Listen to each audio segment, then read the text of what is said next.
आपल्या सगळ्यांच्या समोर या परिसंवादाच्या निमित्ताने राज्यशास्त्र विभागाने ठेवला आहे.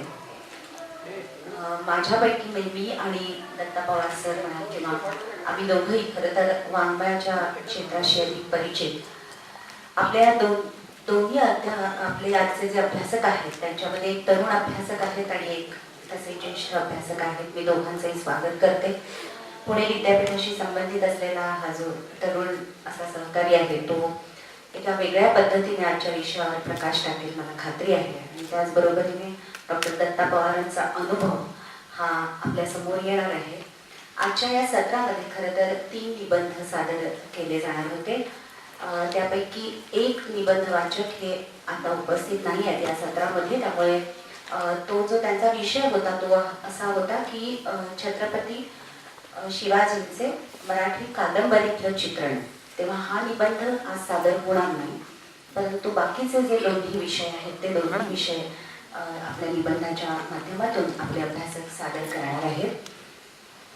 खरं तर जो नाटेगावकर सरांचा विषय आहे तो आहे छत्रपती शिवाजींचे मालिका आणि चित्रपट याच्यामधून झालेलं चित्रण असा त्यांचा विषय आहे.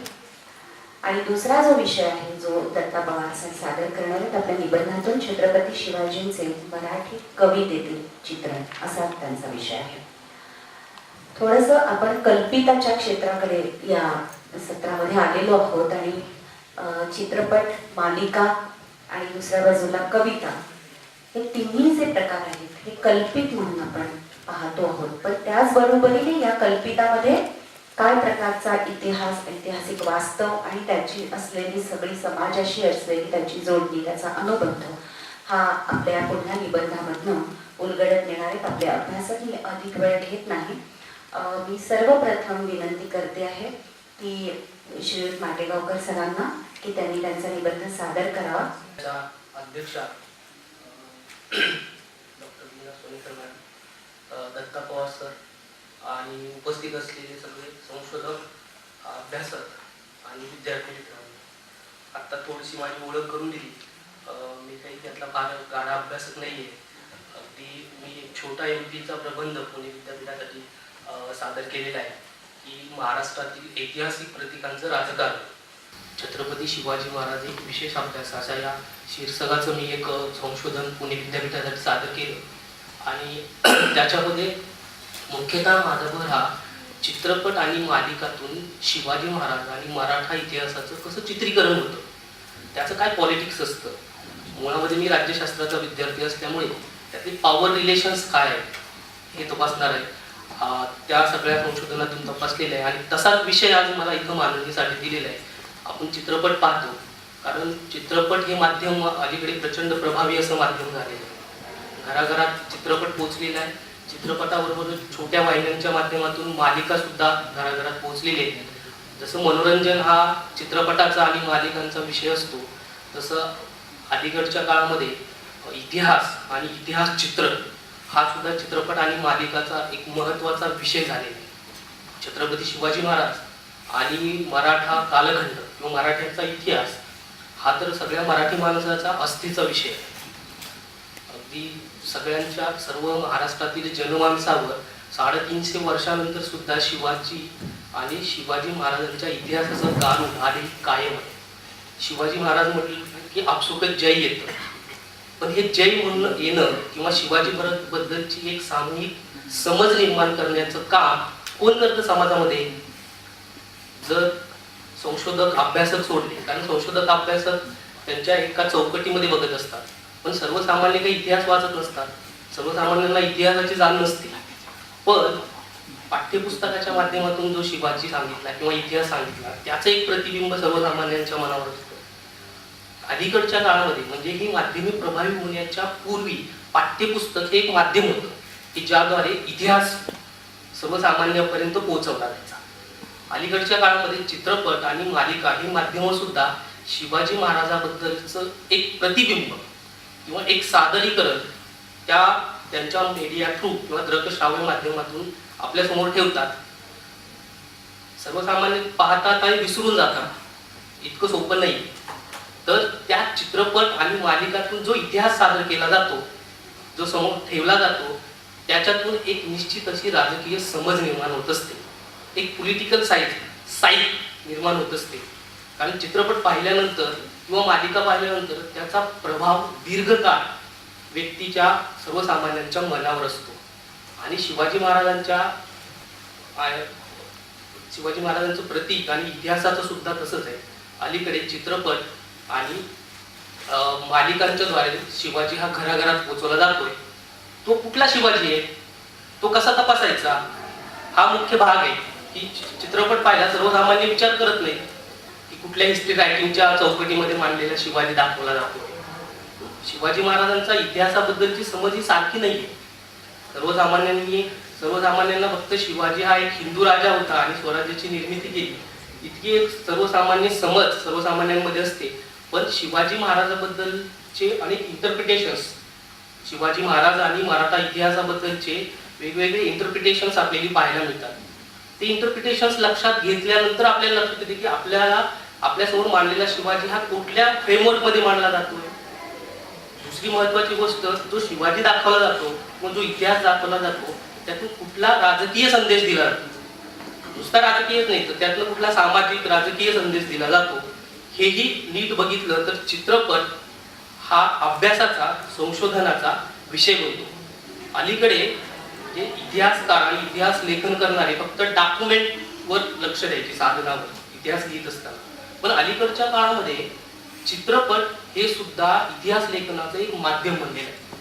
म्हणजे 1993चं बाबरी मस्जिद डिमॉल्युशन आणि 2002 सालची गोधरा हत्याकांड याच्याबद्दलचे चित्रपट झाले, ते आज हिस्ट्रीचे साधनं म्हणून वापरले जातात, इतिहासाची साधनं म्हणून वापरले जातात.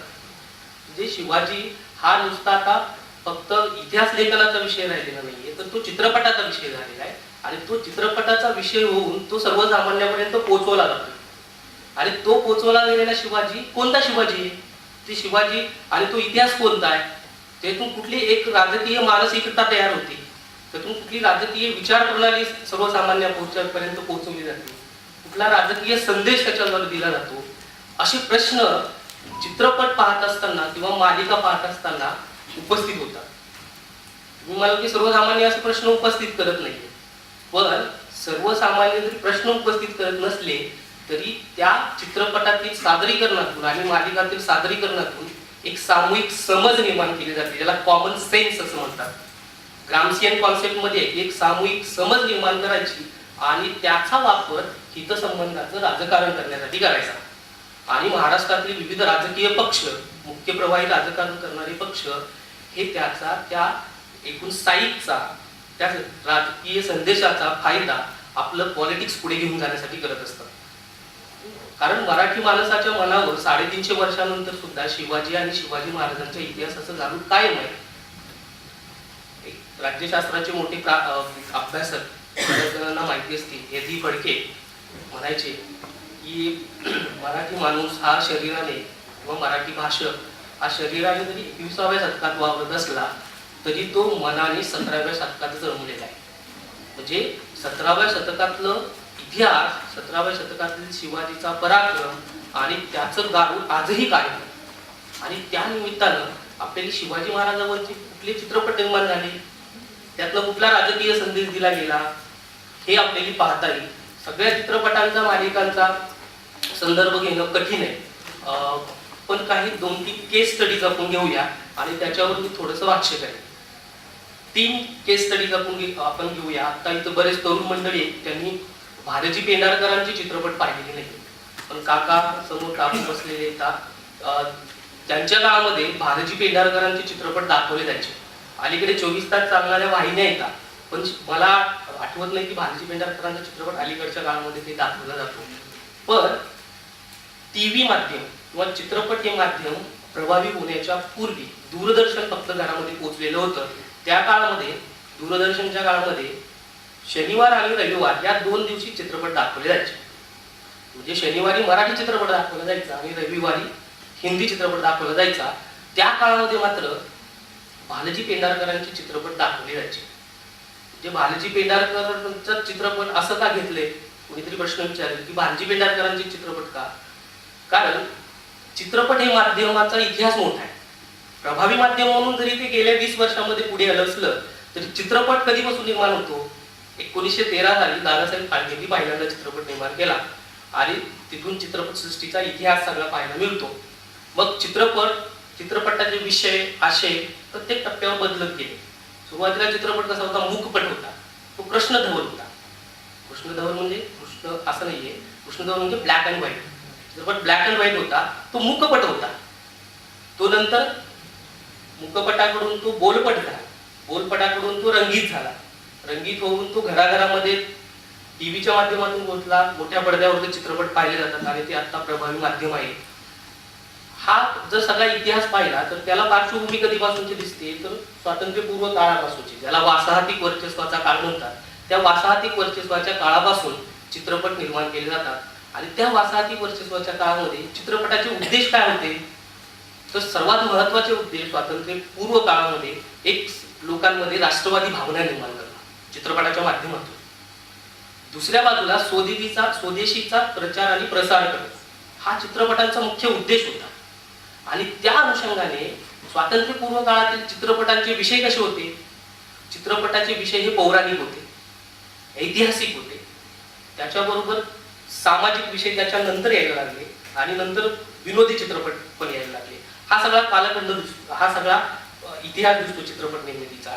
भालजी पेंढारकर हे 1930 पासून ते 1980 या दीर्घ काळामध्ये चित्रपट निर्मिती करत होते. पण भालजी पेंढारकरांचं इथं उदाहरण घेण्याचं कारण की भालजींनी त्यांच्या आयुष्यभरामध्ये सगळ्यात जास्त ऐतिहासिक चित्रपट निर्माण केले.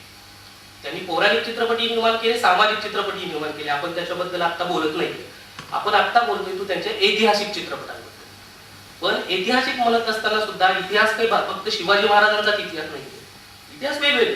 पण ह्या भालजी पेंढारकरांनी सर्वात जास्त चित्रपट हे शिवकाळ आणि शिवाजीवर निर्माण केले.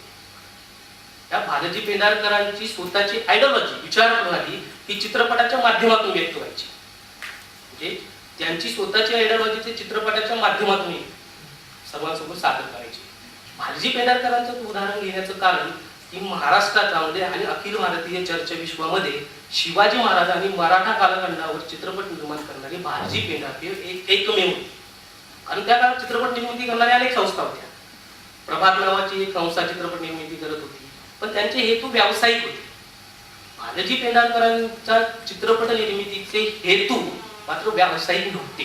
जे निव्वळ पैसे कमवण्यासाठी हा मनुष्य चित्रपटाची निर्मिती करत नव्हता, तर त्यांना विशिष्ट असा संदेश चित्रपटाच्या माध्यमातून लोकांना द्यायचा होता. तो 2 टप्प्यामध्ये येतो, स्वातंत्र्यपूर्व काळ आणि स्वातंत्र्योत्तर काळ. पण त्याचा आशय मात्र सारखा आहे. शिवाजी महाराज आणि शिवकाळावर सर्वात जास्त चित्रपट भालजी पेंढारकरांनी निर्माण केले. त्यांच्या चित्रपटांची जर नावं पाहिली तर आपल्याला लक्षात येतं की केवळ त्यांनी शिवाजी महाराजांवर चित्रपट निर्माण केले असे नाही. जे राजा शिवछत्रपती हा शिवाजी महाराजांवरचा आणि मराठा इतिहासावरचा थेट चित्रपट, किंवा मराठा तितुका मिळवावा हा शिवाजी महाराजांना आणि मराठा इतिहासाबद्दलचा थेट चित्रपट, बाल शिवाजी हा हे थेट शिवाजी महाराज आणि मराठा इतिहासाबद्दल जरी बोलत असले तरी त्या काळामध्ये शिवाजी महाराजांना मदत करणारे जे त्यांची मावळे होते ते कुठली भाषा बोलायची, त्यांचं वैयक्तिक आयुष्य काय होतं, त्यांचं स्वतःचं शौर्य काय होतं हे दाखवणारे सुद्धा त्यांनी चित्रपट निर्माण केले. जे प्रभू देशपांडे, नेताजी पालकर, मोहितची मंजुळा ही नावं जर ऐकली, आताच्या नवीन पिढीला ही नावं माहिती नाही. कारण हे पण भालजी पेंढारकरांनी 1930 ते 1980 या प्रदीर्घ अशा 50 वर्षाच्या काळामध्ये शिवाजी महाराजांवरचे चित्रपट निर्माण केले. आणि त्यांनी शिवाजी महाराजांनी आता हे चित्रपट निर्माण केल्यानंतर ह्या चित्रपटाचा आशय काय होता त्यातलं, कारण आत्ताचे जे दिग्दर्शक निर्माते चित्रपट निर्माण करतात त्यांचे हेतू हे व्यावसायिक असतात. त्यांची स्वतःची जी समज आहे ती चित्रपटात कदाचित दिसत नाही. पण भालजी पेंढारकरांचं तसं नसतं. भालजी पेंढारकरांची स्वतःची विचार प्रणाली, स्वतःच्या विचाराचा आशय ते चित्रपटाच्या माध्यमातून सांगायचे. आणि तो सांगत असताना त्या ऐतिहासिक चित्रपटाचा आशय आणि विषय हा शिवाजी महाराज आणि मराठा इतिहास होता. भालजी पेंढारकरांची पार्श्वभूमी काय? भालजी पेंढारकर हे हिंदू महासभेचे सक्रिय कार्यकर्ते होते. जेव्हा विचार प्रणाली लगेच क्लिअर झाली की हिंदू महासभा आणि राष्ट्रीय स्वयंसेवक संघ यांच्याशी रिलेटेड असणारी भालजी पेंढारकरांनी त्या विचार प्रणालीच्या चौकटीमध्ये शिवाजी महाराजांची मांडणी केली. ती नीटशी पाहावी लागेल की काय भालजी पेंढारकरांची काय विचार प्रणाली होती. भालजी पेंढारकर शिवाजी महाराजांकडे एक इतिहासातली व्यक्ती, विभूती किंवा प्रतीक म्हणून पाहत नव्हते, तर शिवाजी महाराजांनी हे त्यांच्यासाठी दैवत होते. शिवाजी महाराजांचे दैवत इतकं दैवतीकरण होतं की ते शिवाजी महाराजांची पूजा करायचे. तुम्ही म्हणाल की हे तुम्ही काय सांगाल, त्याला आधार काय? हे मी माझ्या मनात नाही सांगतो. भालजी पेंढारकरांचं साधा माणूस नावाचं आत्मचरित्र आहे. मी शिवाजी महाराजांवर त्यांनी निर्माण केलेले चित्रपट आणि त्यांचं आत्मचरित्र या संशोधकीय साधनांच्या आधारावर बोलत आहे. यात माझ्या मनाचं काहीही नाही, याला संशोधकीय आधार आहे. भालजी पेंढारकर हे शिवाजी महाराजांना दैवत मानायचे, शिवाजी महाराजांची ते पूजा करायचे, जे देवासमान शिवाजीला मानायचे. आणि त्यांच्या एकूण विचाराचा आशय काय होता? छत्रपती, देव, देश आणि धर्म याबद्दलचा संदेश समाजापर्यंत पोहोचवायचा. ही विचार प्रणाली कुठली होती? ज्याला आपण तत्सम राईट विंग आयडिओलॉजी म्हणतो, उजव्या विचार प्रणाली. त्या उजव्या विचार प्रणालीमध्ये हिंदुत्ववादी विचार प्रवाहाच्या चौकटीमध्ये शिवाजी महाराजांची मांडणी करत होती आणि हे त्यांनी कधीच नाकारलं नाही. भालजी पेंढारकरांचा इतिहास असा आहे की भालजी पेंढारकर हे पेंढारकरांना गांधी हत्येच्या ह्याच्यामध्ये त्यांना दोषी ठरवलं होतं. त्यांना अटक झाली, पण नंतर निर्दोषी त्यातून सुटले. पण त्यांच्यावर आरोप ठेवल्यामुळे 1948 साली कोल्हापूरमधला जयप्रभा स्टुडिओ त्यांच्यावर गांधी हत्याचा आरोप झाल्यामुळे कोल्हापूरमधल्या काँग्रेसच्या कार्यकर्त्यांनी जयप्रभा स्टुडिओ जाळला. असा त्या भालजी पेंढारकरांचा इतिहास आहे. त्या साली 1948 साली भालजी पेंढारकरांच्या जयप्रभा स्टुडिओची किंमत 50 लाख रुपये होती आणि या स्टुडिओमधून ते ऐतिहासिक चित्रपट निर्माण करत होते. त्यांचा विचार हा हिंदुत्ववादी विचार प्रवाहाच्या चौकटीमध्ये करत होता. कारण शिवाजी महाराज आणि शिवाजी महाराजांच्या इतिहासाचं आकलन करणारे 4 जे मुख्य इंटरप्रिटेशन्स आहेत, ज्याला आपण म्हणतो विचार प्रवाह, शिवाजी समजून घेण्याचे, शिवाजी कसा मांडला गेला हे समजून घेण्याचे जे 4 मुख्य विचार प्रवाह आहेत, ते थोडक्यात 2 मिनिटांमध्ये आपण समजून घेतले तर भालजी पेंढारकर कुठल्या चौकटीमध्ये ते मांडत होते हे लक्षात येईल. पहिला जो विचार प्रवाह होता तो हिंदुत्ववादी विचार प्रवाह होता, जो टिळक, सावरकर, भालजी यांच्या मांडणीतून पुढे येत होता. विका राजवाडे ते काय म्हणत होते की शिवाजी हा हिंदू राजा आहे, तो गोब्राह्मण प्रतिपालक आहे, तो मुस्लिम विरोधी आहे आणि हिंदू स्वराज्य निर्मितीसाठी शिवाजीचा सगळ्या स्वराज्य निर्मितीचा खटाटोप होता. ही त्यातले सरळ मुद्दे हिंदुत्ववादी विचार प्रवाहातले व्यक्त होतात. दुसरा जो विचार प्रवाह आहे तो आहे मार्क्सवाद्यांचा विचार प्रवाह. त्याच्यामध्ये लालजी पेंडसे, डी.के. वेडेकर, कॉम्रेड शरद पाटील यांची मांडणी त्या मार्क्सवादी विचार प्रवाहातून येते आणि ते शिवाजीच्या इतिहासाकडे कसे पाहतात तर शिवाजी हा शेतकरी राजा आहे, तो शेतकरी क्रांतीचा वाहक आहे. त्या शिवाजीचा लढा हा त्या काळातल्या सरंजाईशाही विरोधातला आणि त्या काळातल्या वतनदारीच्या विरोधातला होता. पहा, इतिहास तोच आहे, शिवाजी महाराज तेच आहे, पण त्या इतिहासाकडे आणि शिवाजी महाराजांकडे बघण्याचे आणि शिवाजी महाराजांच्या इतिहासाचे इंटरप्रिटेशन्स मात्र वेगवेगळे. हे इंटरप्रिटेशन मी तुमच्या पुढे याच्यासाठी ठेवतो की या इंटरप्रिटेशन समजून घेतल्याशिवाय आपल्याला तो शिवाजी जो दाखवला जातो चित्रपटातून आणि मालिकातून, तो शिवाजी कोणता आहे हे लक्षात येणार. पहिला जो विचार प्रवाह आहे तो हिंदुत्ववादी विचार प्रवाह आहे, दुसरा आहे तो मार्क्सवादी विचार प्रवाह आहे, तिसरा जो आहे तो उदारमतवादी राष्ट्रवादी विचार प्रवाह आहे, जो न्यायमूर्ती रानडे, लोकहितवादी यांच्या मांडणीतून पुढे होतो. राजाराम शास्त्री भागवत हे नाव बऱ्याच जणांना माहिती नसेल इतिहासातलं. ही माणसं काय करत होती तर ही शिवाजी महाराजांच्या इतिहासाकडे आणि शिवाजी राजांच्या कार्यकर्तृत्वाकडे सहिष्णू दृष्टीने पाहत होती. शिवाजी महाराजांचा लढा हा धार्मिक चौकटीत घडत नव्हता, त्याला कुठलीही जातीय बंधनं नव्हती, तर शिवाजी राजांचा लढा हा सगळ्या जाती समूहांना एकत्र घेऊन हिंदवी स्वराज्याची स्थापना करण्याचा होता. आणि त्या लढ्याला इथल्या भक्ती चळवळीनं आणि वारकरी चळवळीनं कसं सपोर्ट केला किंवा त्याचा पाठिंबा केला किंवा कसं या लढ्याला त्यांनी पूरक अशी भूमिका बजावली, असा हा उदारमतवादी राष्ट्रवादी विचार प्रवाह एक मांडणी करतो. चौथा विचार प्रवाह हा सत्यशोधक ब्राह्मणेतरांचा होता. सत्यशोधक ब्राह्मणेतरांच्या मांडणीमध्ये पुल्यांची मांडणी होती, जो कुलवाडी भूषण शिवाजी मांडत होते, स्त्री शूद्राती शूद्रांचा शिवाजी मांडत होते आणि शिवाजी महाराजांची हिंदू धार्मिक चौकटीतून सुटका करत होते. पुल्यांची मांडणी आहे, कृष्णाजी अर्जुन केळुसकरांची मांडणी आहे. हे नाव तुमच्यासाठी पहिल्यांदा असेल. हा पहिला ब्राह्मणेतर चरित्र लेखक होता शिवाजी महाराजांचा. त्यांनी 1910 साली पहिलं शिवचरित्र लिहिलं. कारण इतिहास लेखनाची सगळी पहिली जी जनरेशन होती, एक तर ब्रिटिश इतिहास लेखक होते किंवा इथल्या महाराष्ट्रीयन समाजातला एलिट वर्ग म्हणणारा, ज्याला सगळा ब्राह्मण इतिहासकार हा पहिल्या 19व्या शतकाच्या पूर्वार्धामध्ये आणि 20व्या शतकाच्या प्रथमार्धामध्ये जो इतिहास लेखन करत होता त्याच्यावर ब्राह्मणी वर्चस्व होतं. त्या अनुषंगाने कृष्णाजी अर्जुन किर्लोस्कर हे पहिले ब्राह्मणेतर शिवचरित्र लेखक होते आणि ते सत्यशोधक ब्राह्मणेतर विचार प्रवाहामध्ये मांडणी करत होते. तिसरा याच्याबरोबर मांडणी करणारे जे दुसरे होते ते म्हणजे जेदे, केशवराव जेदे आणि दिनकरराव चौधरी. यांच्या मांडणीचा आशय काय होता तर एका बाजूला ते स्त्री शूद्राचा जाती अंतासाठी लढणारा शिवाजी सांगत होते, त्याबरोबरच इथल्या महाराष्ट्रातल्या ब्राह्मणी इतिहास लेखनाला विरोध करत होते. जे पुणे आणि मुंबईतलं 1920 सालातलं ब्राह्मणेतर चळवळीतलं स्वरूप पाहिलं तर सगळ्यात जास्त हल्ले हे ब्राह्मणी इतिहास लेखनावर केले गेले. हा एक विचार प्रवाह त्यातून शिवाजी महाराजांची आणि इतिहासाची मांडणी करत होता. हे 4 जर विचार प्रवाह जर पाहिले तर भालजी पेंढारकरांचं चित्रपट आणि चित्रपटातली मांडणी शिवाजी विषयी मांडणी ही हिंदुत्ववादी विचार प्रवाहाच्या चौकटीत आहे.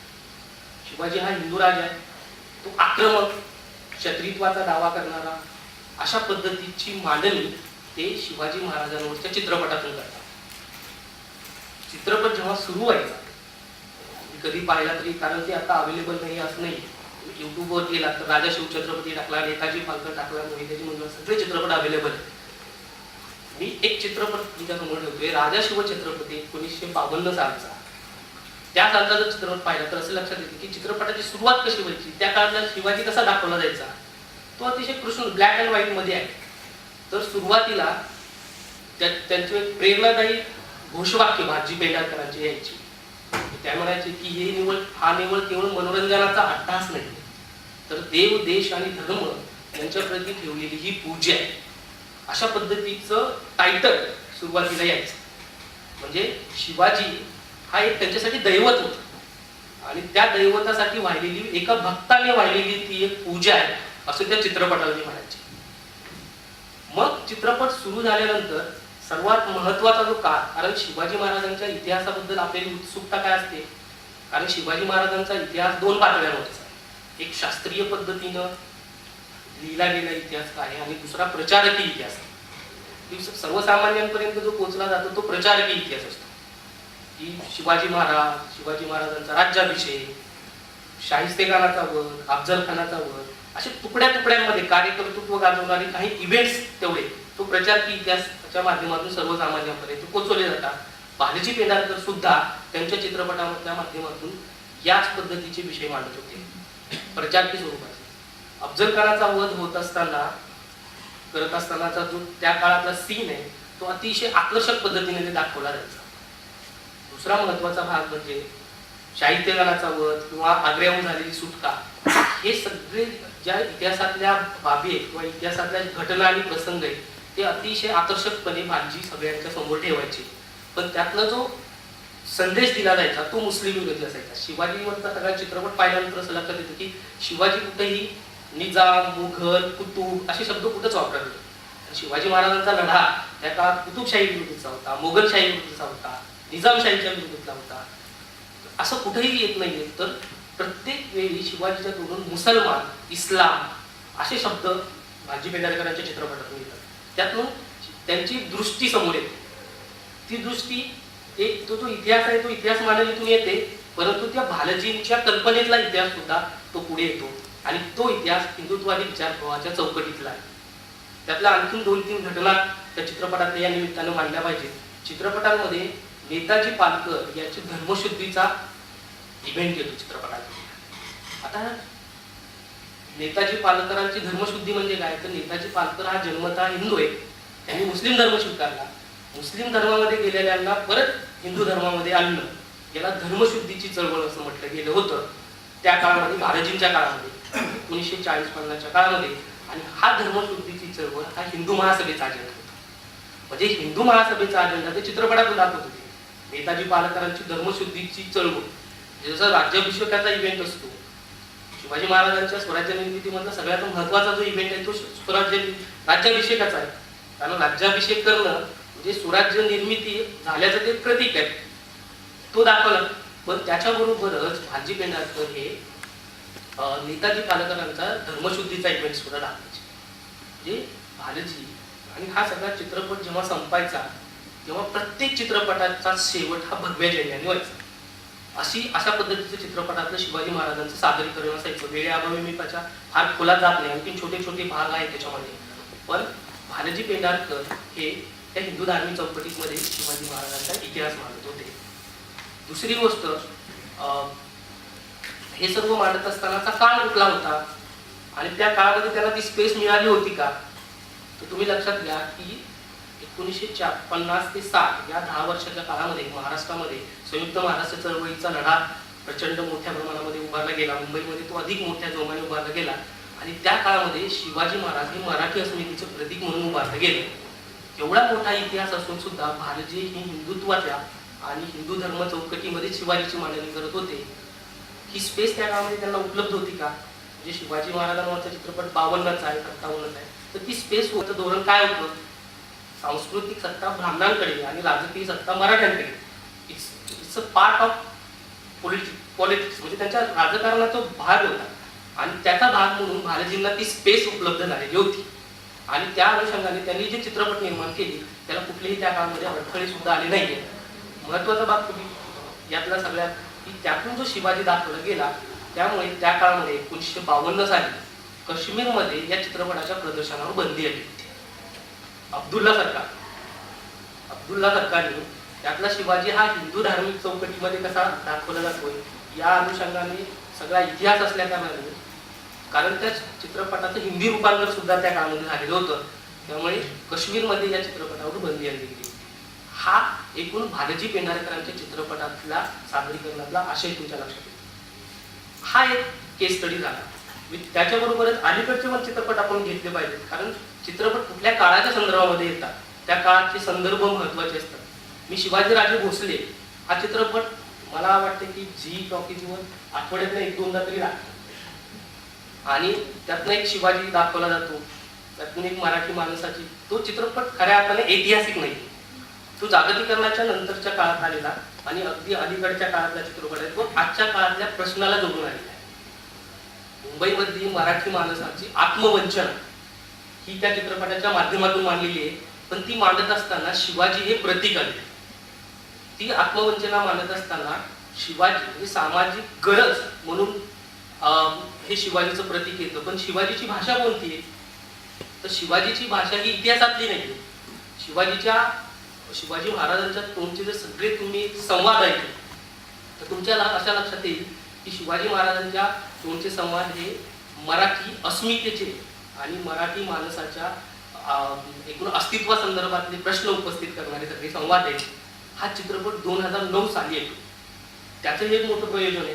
2009 साली विधानसभा आणि लोकसभाच्या निवडणुका येऊ घातलेल्या, त्याच्या पार्श्वभूमीवर हा चित्रपट येतो. त्याचं ते एक राजकीय महत्व आहे.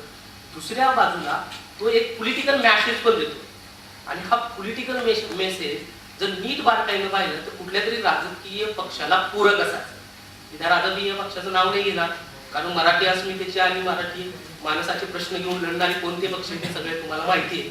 तर त्या राजकीय पक्षाला पूरक अशी भूमिका त्या चित्रपटाच्या माध्यमातून होते. पण शिवाजी महाराजांच्या इतिहासाला मात्र बगल दिलेली नाही. अफजल खानवालाचा इव्हेंट येतो, शिवाजी महाराजांच्या आग्र्याहून झालेली सुटकेचा इव्हेंट येतो, पण तो आजच्या सामाजिक प्रश्नाच्या संदर्भामध्ये येतो. पण या चित्रपटाच्या माध्यमातून 2 गोष्टी होतात. एक, पहिली गोष्ट म्हणजे सापेक्ष वंचना, याला असं म्हणतात की परप्रांतीय विरोधाचा थेट जरी विरोध त्याच्यातून दिसत नसला तरी परप्रांतीयामुळे हे प्रश्न निर्माण झाले, अशी एक समज त्या चित्रपटातून निर्माण होते. दुसऱ्या बाजूला आपला एकदेशीयपणा, जे परके उपरे असा जी समज आहे तीही त्या चित्रपटातून दृढ होते आणि ती शिवाजी महाराज आणि शिवाजी महाराजांच्या प्रतीकाच्या माध्यमातून ती व्यक्त होते. ही ह्या शिवाजी महाराज मी शिवाजीराजे भोसले या फिल्मच्या निमित्तानं मी त्याच्यावर जास्त बोलत जात नाही, कारण सिरियल बद्दलचे 2-3 गोष्टी मी सांगेन. स्टार प्रवाहावर आलेली राजा शिवछत्रपती ही सिरियल सुद्धा 2009 सालामध्येच येते, 2008 मध्ये येते. स्टार प्रवाहावरून ती प्रदर्शित केले जाते त्यालाही राजकीय म्हटलं तर निवडणुकांची पार्श्वभूमी आहे. त्याचबरोबर सर्वात महत्त्वाचं जे कारण आहे ते म्हणजे 2004 साली जेम्स लेन प्रकरण हे जे महाराष्ट्रामध्ये घडलं त्या जेम्स लेन प्रकरणाची पार्श्वभूमी सुद्धा या मालिकेच्या निर्मितीला आहे. आणि ही जर मालिका तुम्ही नीट पाहिली असेल तर या मालिकेतील इतिहास कोणता आहे तर महाराष्ट्रामध्ये ज्या इतिहास लेखनाच्या ट्रेडिशन्स आहेत आम्ही आता ज्या तुम्हाला सांगितल्या शिवाजी महाराजांबद्दलच्या तशा काही जातीय ट्रेडिशन सुद्धा आहेत. म्हणजे मराठा इतिहास लेखकांचा इतिहास शिवाजीबद्दलचा, ब्राह्मण इतिहास लेखकांचा इतिहास. तर मराठा इतिहास लेखन आणि ब्राह्मण इतिहास लेखन यांच्या धुरीणात्वाच्या चौकटीमध्ये ही स्टार प्रवाह या मालिकेतलं सादरीकरण. म्हणजे तुम्ही अफजल खानवादाचा जर तुम्ही इव्हेंट पाहिला तर तुम्हाला असं लक्षात येईल की त्याच्यामध्ये एका बाजूला अफजल खानाला मारल्याबरोबर कृष्णाजी भास्कर याला ज्या पद्धतीने शिवाजीनं मारलेलं आहे तो प्रसंग येतो स्टार प्रवाहाच्या मालिकेमध्ये. आणि कृष्णाजी भास्कराला मारल्याचा इतिहास हा मराठा सेवा संघ आणि मराठा इतिहास लेखक आत्ता जास्त मोठ्या प्रमाणात फोकस करतात. अफजल खानवादाचा इतिहास, अफजल खानाला मारणं हा जो सगळा इव्हेंट आहे तो धार्मिक चौकटीमध्ये मारून त्याचं राजकारण केलं गेलं. कारण शिवाजी महाराज त्याला मुस्लिम म्हणून मारत होते का? सईद अमीनांचे फार त्यांनी हे अतिशय मुस्लिम हिस्टॉरियन आहे त्यांनी असं म्हटलेलं आहे की ते अफजल खानाला मुस्लिम म्हणून मारत नव्हते तर एक राजकीय विरोधक म्हणून मारत होते. ही त्याच्याबद्दलची इतिहास लेखकाची समज झाली. पण अफजल खान वधाचं गौरवीकरण करून त्याच्यातून आपल्या हितसंबंधाचं राजकारण पुढे नेणं हे समजलं पाहिजे. सांगलीमध्ये अफजल खान वधाचा कोतळा बाहेर काढत असताना पोस्टरवरून सगळी सांगली पेटते. हे जे आहे ना ते इतिहासातल्या इव्हेंटचं गौरवीकरण करून त्याचं आपल्या हितसंबंधासाठी राजकारण करणं हे नेहमी समाजामध्ये जे मुख्य प्रवाही राजकीय पक्ष किंवा तत्सम शक्ती करत असतात. तसंच त्या मालिकांमधून सुद्धा त्याचं चित्रण कसं होतं तर कृष्णाजी भास्करांचा एकीकडे वध दाखवला जातो, अफजल खानही दाखवला जातो. म्हणजे एकीकडे मराठा इतिहास लेखन आणि ब्राह्मणी इतिहास लेखन यांच्या चौकटीमध्ये संपूर्ण मालिकेचं सादरीकरण होतं. त्याच्यामध्ये मात्र वादविषय मात्र टाळले जातात. राज्यवैशाखाचा इव्हेंट त्याच्या निमित्तानं झालेले वाद हे पुढे येत नाही. सकाळी अगदी 1 मिनिटामध्ये संपवतो. सकाळी भावे सरांनी त्यांचं जे बीजभाषण दिलं त्याच्यामध्ये आजच्या काळामध्ये शिवाजी कुठला आला पाहिजे पुढे त्याचे काही मुद्दे ठळक त्यांनी सांगितले. पण ते जे मुद्दे त्यांनी सांगितले ते त्यातले एकही मुद्दे चित्रपट किंवा मालिकेतले एक नाही. कारण ते माणसाच्या अस्तित्वाबद्दलचे प्रश्न भावे सर सांगतायत ते शिवाजीला जोडून सांगतायत. पण हे सगळे अस्मितेचे प्रश्न असतात. ते भाषा, प्रदेश, जात या चौकटीमध्ये मांडले जातात आणि माध्यमं ही एका बाजूला ती भूमिका बजावत असतात. ही सगळी मांडणी चित्रपट मालिका ज्याच्यातून कशा पद्धतीचा शिवाजी सादर केला जातो ही एक छोटीशी मी मांडणी तुमच्या पुढे ठेवत आहे. धन्यवाद. आताच आपण एक चित्रपट मालिका या चित्रपटातून शिवाजी महाराजांचं कसं चित्र उभं केलं जातं याच्याविषयीचं वक्तव्य ऐकलं आपण. मी एक वेगळाच विषय माझा तो असा, आताही आमच्यामध्ये आणखी एक वक्ते होते ते आज उपस्थित नाही. मी महाराजांचं कवितेतून कसं चित्रण केलं गेलं किंवा कसं करत असत त्यावेळेचे कवी किंवा नंतरचे कवी त्या चित्रणाचा मी थोडासा वेध घेणार आहे. शिवाजी महाराजांवर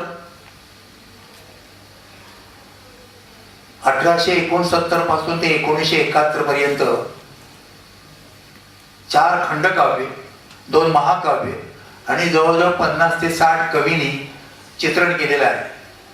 पण एवढा प्रदीर्घ पिरियड जो आहे त्या पिरियडमध्ये किती विपुल प्रमाणात कविता लिहिली गेली हे आपल्या लक्षात येईल. या 4 खंडकाव्यामध्ये पहिलं खंडकाव्य आहे ते महात्मा फुल्यांचं. म्हणजे आपल्याला एक लक्षात येईल. आणि हा जो विषय आहे तो आपण असं म्हणतो की अलीकडे आधुनिक महाराष्ट्रामध्येच असं बरंचसं कवन किंवा कविता लिहिली तसं नाहीये. तर ते स्वातंत्र्यपूर्व काळात सुद्धा महात्मा फुल्यांपासून सुरुवात आहे. म्हणजे 1869 पासून ही जशी मराठीतली काव्य आहे तशी संस्कृतातही आहे. आता तो पूर्वीचा कालावधी आहे, पण सांगण्याचा हेतू असा की अगदी खूप शिवकालानंतरही संस्कृतमध्ये काव्य लिहिली गेली, मराठीतही लिहिली गेली. पण या काव्यांचा एक बाज जो आहे तो एक वेगळा आहे. आपण नेहमी जी कविता वाचतो त्या कवितेचं जीवन चित्रण अमुक वर्णन तमुक वर्णन असं असतं, या अंगाने आपण पाहतो. पण मी ही जी कविता वाचली, ह्या कवितेचा जो काही मी आकलन मला झालं, त्यातला महत्वाचा मुद्दा जो आहे तो असा की हे सारे कवी हे मिथकाच्या अंगाने जातात.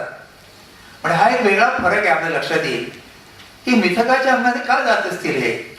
तर या सर्व कवींच्या मनामध्ये शिवाजी महाराजांच्या बद्दल जे एक अपार प्रेम आहे किंवा जी श्रद्धा आहे, ती श्रद्धा त्या त्यांच्या प्रत्येक शब्दामध्ये व्यक्त होताना दिसते. आता ही मिथकांची भाषा आहे, या मिथकांच्या भाषेतून हे लोक लिहितात. आता हे मिथक म्हणजे आपल्याला ठाऊक आहे ते शब्द, जर सांगितलं तर थोडंसं आपल्याला अधिक आकलन होईल. मी त्याची उदाहरणही पुढे देणार आहे.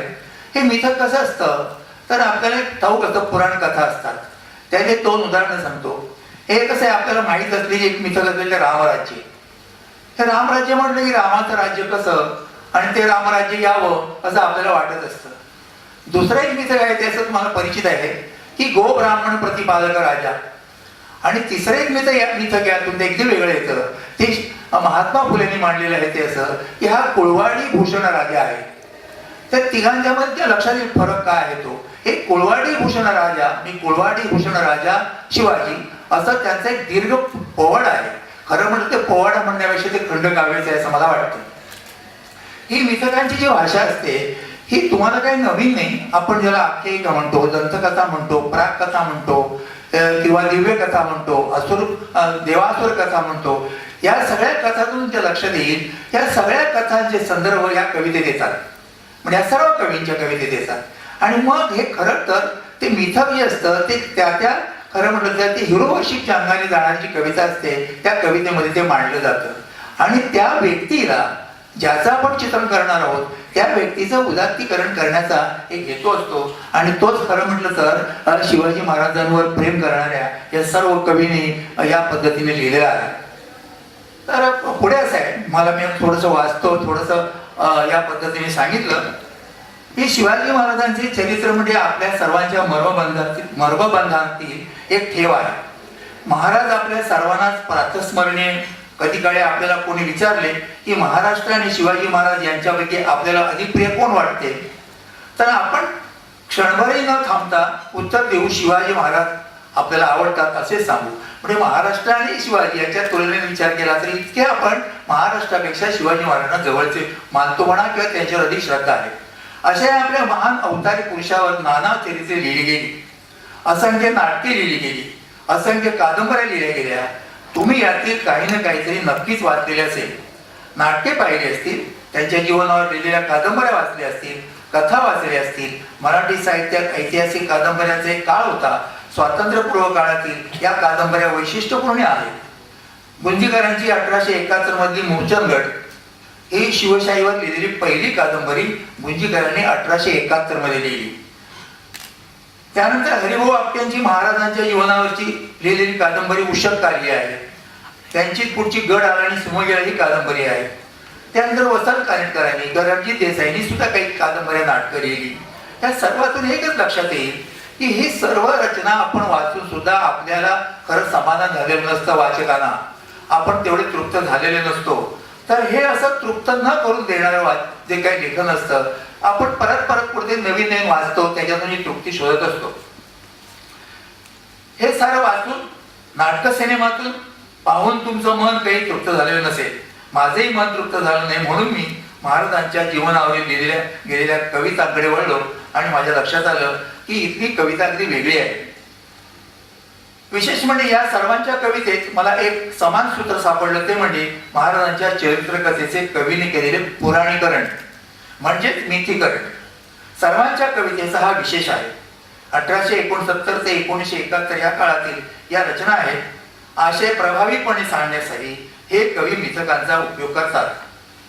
पुराण कथांचा उपयोग करताना दिसतात. यातून जीवनाचे सत्य चिरसत्य सांगण्याकडे या सर्वांचा कल आहे हे मला जाणवले. आणि कवींचा प्रवास विभूतीपूजेकडे जाणार आहे हे माझ्या लक्षात आले. आता विभूतीपूजेचा प्रकार काय आहे, आपल्याला लक्षात येईल की कुठल्याही थोर व्यक्तीला आपण अगदी त्याच्या पराकोटीला तो किती उंच होता, तो किती उदात्त होता याचं उदाहरण आपण घेतो आणि ते अधिक प्रकर्षाने मांडले जातो. हे मला पहिलं उदाहरण जे आढळलं ते ऋग्वेदामध्ये इंद्राचं उदाहरण आढळलं. त्या ऋग्वेदामध्ये इंद्राची एवढी स्तुती आहे की त्या स्तुतीमधून तो इंद्र हा असं वाटू लागतं की हा देवच आहे. खरं म्हटलं तर तो देव नाही. त्याचं एवढं उदात्तीकरण केलं कवीने त्या काळात ऋषीमुनींनी की त्यामुळे आपल्याला तो देव वाटतो, म्हणजे त्याचे विभूतीकरण केलं गेलं. तीच गोष्ट शिवाजी महाराजांची सुद्धा आपल्याला या सर्व काव्यामधून दिसून येते. छत्रपती शिवाजी महाराजांचे विभूती महात्म्य समजावायचे किंवा समजून घ्यावे म्हणून आपण अनेक वेळा तीच कविता वाचत असतो. कधी कोण थोर महात्मे होऊन गेले, चरित्र त्यांची पहा जरा म्हणून सांगतो. म्हणजे इतिहासकार, कवी, शाहीर, नाटककार, कीर्तनकार पुन्हा पुन्हा तोच विषय विभूतीच्या अंगाने मांडू लागतात आणि मग आपण खरं म्हटलं त्यातून आपल्याला समाधान मिळतं की नाही पाहतो. ज्या व्यक्तीचं कवी चित्रण करतो त्या व्यक्तीभोवती अनेक कल्पनाबंध उभे करण्याचा तो प्रयत्न करत असतो. हे कल्पनाबंध इतिहास आणि पुराणे यातून कवीच्या मदतीला धावून येतात. इतिहास काळात हेच कवी चारण, भाट या नावाने ओळखले जायचे. खरं तर हा शिवपूर्व काळ हा एका प्रकारे धर्मग्लानीचा काळ आहे. आता धर्मग्लानी म्हटलं की आपल्या लक्षात येईल कोणीतरी या धर्मग्लानीतून मुक्त करण्यासाठी कोणीतरी अवतार धारण करील, अवतार घेईल आणि म्हणून मग शिवाजी महाराज आपल्या पुढे येतात आणि ते जणू काही अवतारी पुरुषाचं आपल्याला वाटू लागतं. कवीने, महाकवीने शिवाजी महाराजांना एक थोर विभूती मानून शिवाचा अवतार कल्पवून त्यांचे वाङ्मय चित्र उभे केले. एक असामान्य व्यक्ती म्हणून महाराजांबद्दल अतीव आदर आहे, अतीव प्रेम आहे, अतीव भक्ती आहे. मराठी माणसाच्या नव्हे तर जगभर पसरलेल्या माणसांच्या मनात आहे. विभूती पूजेची आकांक्षा त्यांच्या मनात आहे. एका प्रचंड अन्यायी सत्तेला उलटून रयतेचे राज्य प्रस्थापित केले, ज्याच्या रयतेत सर्व धर्म समभाव आहे, सर्व प्रजा आहे, असा हा लोकोत्तर पुरुषोत्तम आहे. ही भावना या कवितेत व्यक्त झालेली आपण पाहतो. ही भावना कवी मीठच्या अंगाने मांडतात. थोडक्यात कवीने आपल्या शब्दातून उभी केलेली ती विभूती पूजा असते. इंग्रजी वाङ्मयातही तिला आपण हिरो वर्शिप म्हणतो. ही पराक्रमाची गाथा एखाद्या थोर पुरुषाच्या चरित्र कथेने एखाद्या कवीच्या संवेदनशील मनाचा आश्रय घेतला की तेथे काय काय घडत असेल हे सांगणे कठीण आहे. शतकानुशतके ही कथा कवी गात असतात. एखादा व्यास ते आपल्या काळात एकत्रित करीत असतो आणि मग त्याकडे विविध रंग टीकाकारांना आवाहन करू लागतात. कृष्णकथा अक्षरशः अश्वत्थ वृक्षासारखी आहे. ही भर पुढे पडत जाते आणि महाभारत हे आणखी महाभारत होत राहते. रामकथेविषयी असेच अभिमानपूर्वक म्हटले जाते. मी याची काही पुढे उदाहरणे देणार आहे. ती पुस्तक सध्या मधला काही भाग तुम्ही जरा वाचून दाखवतो.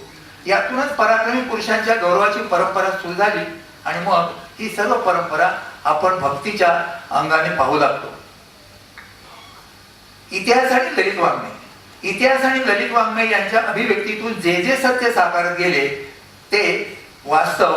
इतिहास म्हणजेच घटना आणि घटित. या घटनाच साहित्य प्रसवतात, घटनाच मिथरूप धारण करतात, घटनाच पोवाडे होतात, घटनाच विभूतींना जन्म घालतात आणि प्रतापगडावर अफजल खानाच्या वधाची घटनाच असते. या घटनेचा नायक असतो शिवाजी. इतिहास हा व्यक्तीच्या आणि व्यक्ती समूहाच्या कृती उक्तीचे अन्वयार्थ लावतो. कधी परमानंद याचे वेगळे चित्र उभं करतो.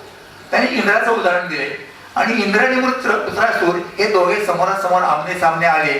त्यानंतर इंद्राने त्या वृत्रासुराकडे पाहिलं आणि वृत्रासुराने त्याच्याकडे पाहिलं आणि मग ते इंद्र हसतो त्याकडे पाहून, त्या वृत्रासुराकडे पाहून इंद्र हसतो. तसंच हा जो इथे एक वर्णन केलेला आहे ते शिवोपितम पुरोवीक्ष वृषावत्रामी आवगतम स्मया स्वयं तस्य द्रष्टुम आहे ते. इंद्र आणि वृत्त यांच्या भेटीतील हे वर्णन, वृत्राला पाहून इंद्र हसला असं त्या काळात इंद्राचं वर्णन केलं जातं. तसंच एक लक्षात येईल. तसेच काल्पनिक साहित्य इतिहास ऐतिहासिक वास्तव होऊ शकत नाही म्हणून इतिहासाची मागणी असते की ती मला विकृत करू नका अशी इतिहासाची एक नेहमीच असा इतिहासाचा आग्रह असतो. मूळ घटना, मूळ सत्य बदल करू नका त्यांची अशी मागणी जरी असली तरी मूळ सत्य चरित्र अबाधित ठेवून कवी लेखक साहित्याचा पसारा मांडतात असे नाही. हा पसारा कलाकृतीचा विशेष असतो. इतिहास असतो धाग्याच्या आधाराने किंबहुना एखाद्या कोशाच्या आधाराने ज्याला आपण म्हणतो त्या धाग्याच्या आधाराने विणलेले अतिशय सुंदर तलम वस्त्र ही त्या कलाकाराची कमाई असते. पण जे मूळ वस्त्र असते किंवा मूळ जो समजा कापूस असेल किंवा जे तलम रेशीम असेल तो खरा इतिहास असतो. तेव्हा इतिहास म्हणजे वास्तव सत्य अशा व्यापक अर्थाने घटना साहित्याकडे आपण पाहतो. इतिहासाच्या प्रेमिकाला समर्थकाला वाईट वाटून घेण्याचे काही कारण नसते. हा जय नावाचा इतिहास आहे, हीच भावना त्यामध्ये शिवाजी महाराजांच्या लेखनामध्ये दिसून येते. त्या ललित साहित्य किंवा ललित वाङ्मयाचा साहित्य हा ललित वाङ्मयाचा कच्चा माल असतो असे नरहर कुरुंदकर म्हणतात. त्या ह्या दृष्टीने लक्षात येईल की कुठलीही कलाकृती आपण ज्यावेळी ऐतिहासिक कलाकृती निर्माण करतो त्यावेळी इतिहास हा कच्चा माल असतो हे म्हणणं बरोबर आहे. पण तो इतिहास जशा तसा कुठल्याही कलाकृतीमध्ये येत नाही. त्याच्यातूनच नंतर कलाकृती जी निर्माण होते ती तिचं एक वेगळं अस्तित्व असतं. इंद्र विष्णू रामकृष्ण शिवाजी यांच्यावरील विभूती पूजेच्या प्रेमापोटी ना इतिहासाला उणेपणा येतो ना विभूतीला उणेपणा येतो हे मान्य करावे लागते. यातील जिवंत दर्शन इतिहासावर मात करते. वाङ्मय हा कलात्मक आविष्कार असतो, इतिहास हा कलात्मक आविष्कार असू शकत नाही. तेव्हा एक लिटररी इव्हेंट असते आणि दुसरी खरं म्हटलं तर एक एस्थेटिक व्हॅल्यू असलेली ज्याला आपण असं म्हणूया हिस्टॉरिकल इव्हेंट असते. कथा केवळ कथा असतात पण नंतर यज्ञ महात्म्य अध्यात्म यांच्या अवगुंठनात त्यांना आपण अडकवले की त्यातून एक बीजरूप तयार होते. हे जे बीजरूप असते ते परिवर्तित होत होत होत बीज पर्यंत येते.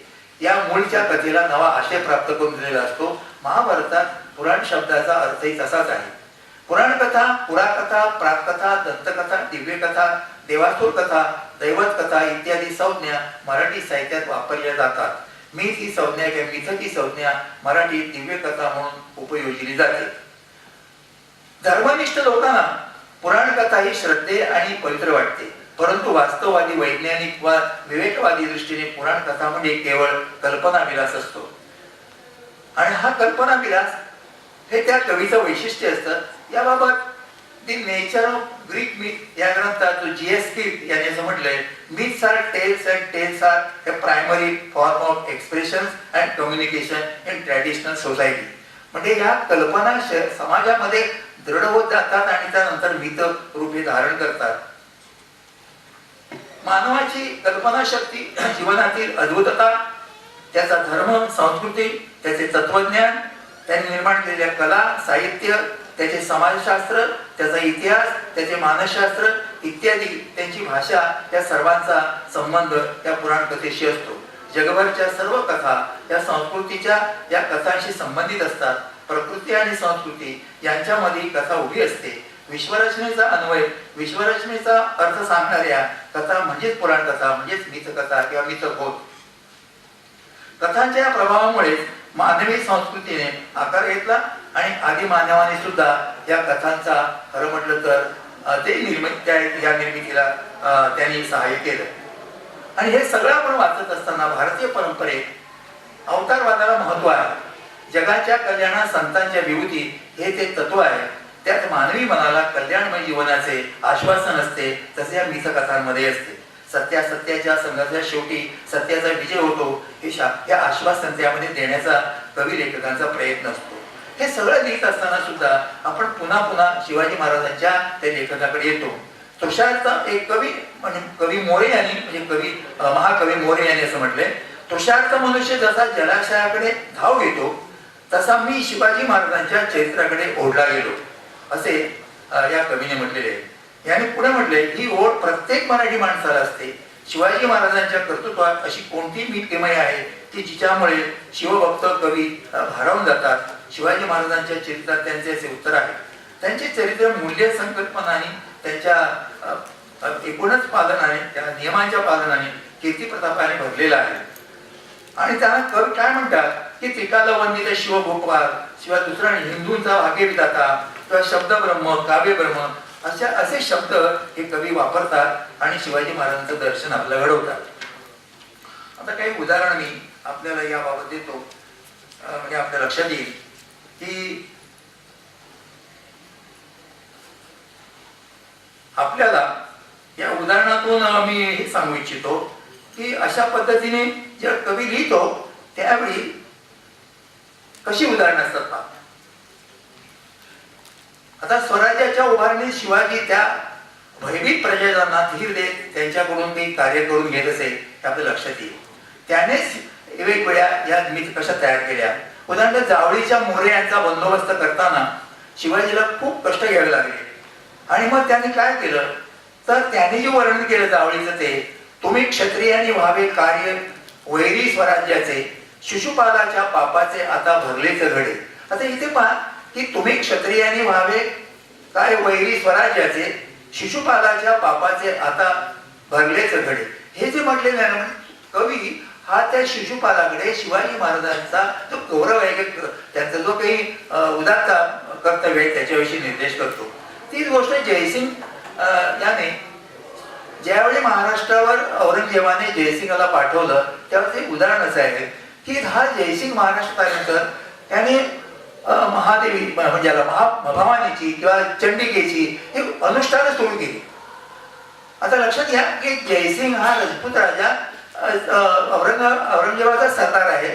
तो भवानीची अनुष्ठानं किंवा समजा चंडीची अनुष्ठानं करतो त्याच वेळी शिवाजी महाराज त्या भवानी मातेची अनुष्ठानं करतात. दोघे एकाच देवीचे अनुष्ठानं करतात पण दोघांचे हेतू वेगवेगळे आहेत. तेव्हा एका पण लक्षात येईल एक राजपूत राजा औरंगजेबाचं राज्य वाढवण्याचा प्रयत्न करतो, दुसरा आपलं स्वराज्य निर्माण करायचं म्हणून सांगतो. आणि हे खरं म्हटलं तर या दोघांच्या संवादातही व्यक्त झालेलं आहे. तर अशी अनुष्ठानं ही सुद्धा या पद्धतीने मांडलेली दिसतात. फक्त स्वराज्यासाठी स्वबांधवांच्या रक्षणासाठी स्वधर्मासाठी अनुष्ठाने करतो तर त्याचा गोत्र त्याचा पराभव करून परकीय सत्ताधाऱ्यांसाठी परधर्मासाठी अनुष्ठाने करतो. यात खरं म्हटलं तर ही शिवाजीची थोरवी वेगळ्या पद्धतीने कवी मांडतो. त्या जयसिंग शिवाजी महाराजांनी आपली त्यावेळी विचारले ते असं कवितेत आहे. राजे म्हणतात मिर्झा राजे इतुके कर्मठ आपण हिंदू असता काय हिंदूंना कुणी नसावा त्राता. देवांच्या मदतीस न येता ते दैत्यांच्या गेले आणि अखेरीस घासून टाचा प्राण गमावून बसले. म्हणजे त्या जयसिंगाला शिवाजी महाराजांनी सुनावलं की शेवटी त्यांचा अंत काय होतो की शेवटी अखेरीस घासून टाचा प्राण गमावून बसले. की शेवटी लक्षात येईल की जयसिंगाचा अंत असाच झाला की औरंगजेबाने खरं म्हटलं तसं म्हटलं जातं की औरंगजेबाने तो हा सरदार कदाचित आपल्यावर उलटेल म्हणून त्याला विष देऊन त्याला मारण्यात आला असा इतिहास सांगतो. शिवाजीने चारही शाळा नमविले. धर्माचे न्यायाचे ईश्वरी अधिष्ठान त्याने निर्माण केले. लोकांच्या मनामध्ये स्वराज्य स्वधर्म स्वदेश यांच्याविषयी श्रद्धा निर्माण केली. अशा पराक्रमी पुरुषांनी तख्तावर विधिवत बसणे अत्यंत आवश्यक होते. म्हणून गागाभट्टाने त्यावेळी ब्राह्मणांचा विरोध असताना सुद्धा की हा अशा प्रकारचा शूद्र राजा आहे त्याचा कसला अभिषेक करता राज्याभिषेक करता असं सांगत असताना शेवटी त्या सगळ्या ब्राह्मणांची त्याने समजूत काढली आणि म्हटलं की राजवंश सिंहासन याने विधिवत स्थापना केल्याशिवाय राजाला किंवा राज्याला प्रतिष्ठा मिळणार नाही.